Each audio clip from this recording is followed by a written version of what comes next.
We're going to do a map in Malta. This is a map in Malta of Malta, and it is by Mattheus, Seutter, circa 1740. We have two in stock. One of them is in a beautiful old frame on our website. This one here, which we've just bought, is in a modern frame. The modern frame is probably 1960. It's just an ordinary modern frame, modern mount.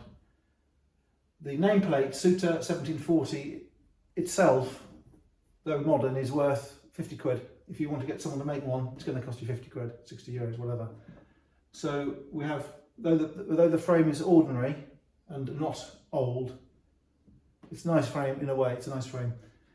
Be aware, like I always say, that these maps weren't meant to be framed. They were in books, they were in folios, and they were framed later on for the user, often by dealers and collectors. This particular map is not a rare map. It's quite rare, but it's not really rare. And it has this very distinctive ribbon, cartouche, title, Melite Malta.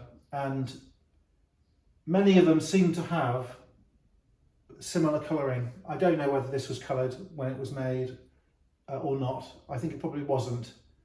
But they seem to often have the same sort of colouring. Often they have this pinkiness, often they have greens and yellows.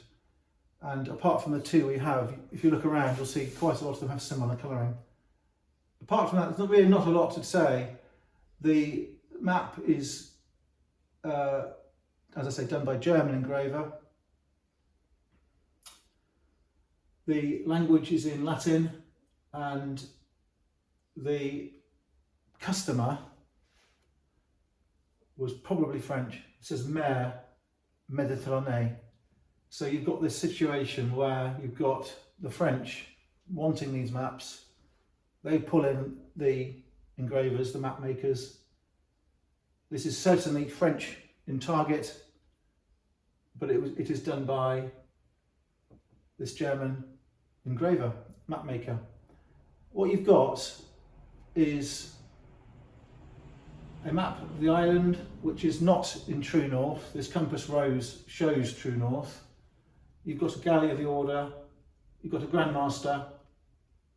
The French were quite happy to praise Malta because many of the grandmasters were French. And for them, puffing up the French aspect was pleasing for them. So you've got French titled areas of Malta. You've got the knights, which are prominent as the back end of a galley of the order, and you've got the insignia of many of the knights of Malta, of, as I say, of whom lots and lots and lots, including Valletta, of course, were French. There's this fold, as you would expect, as you would want. This version, as opposed to the other version, is not quite as well painted. The definition is not quite as carefully done.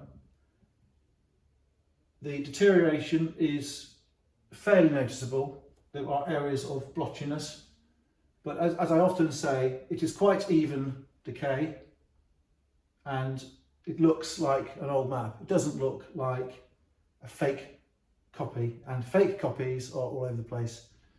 So the limitation of this map is the frame is not a reused old frame like some of them. The colouring of the mount was popular in the 20th century. Not many people want dark green now. The condition is not fantastic, but it is still good. I would still call it as fairly good condition, given that it is an old map. There is some rippling, but only rippling arising from the fact it was folded and in a book.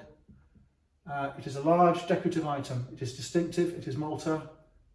It has the French pedigree, the German pedigree.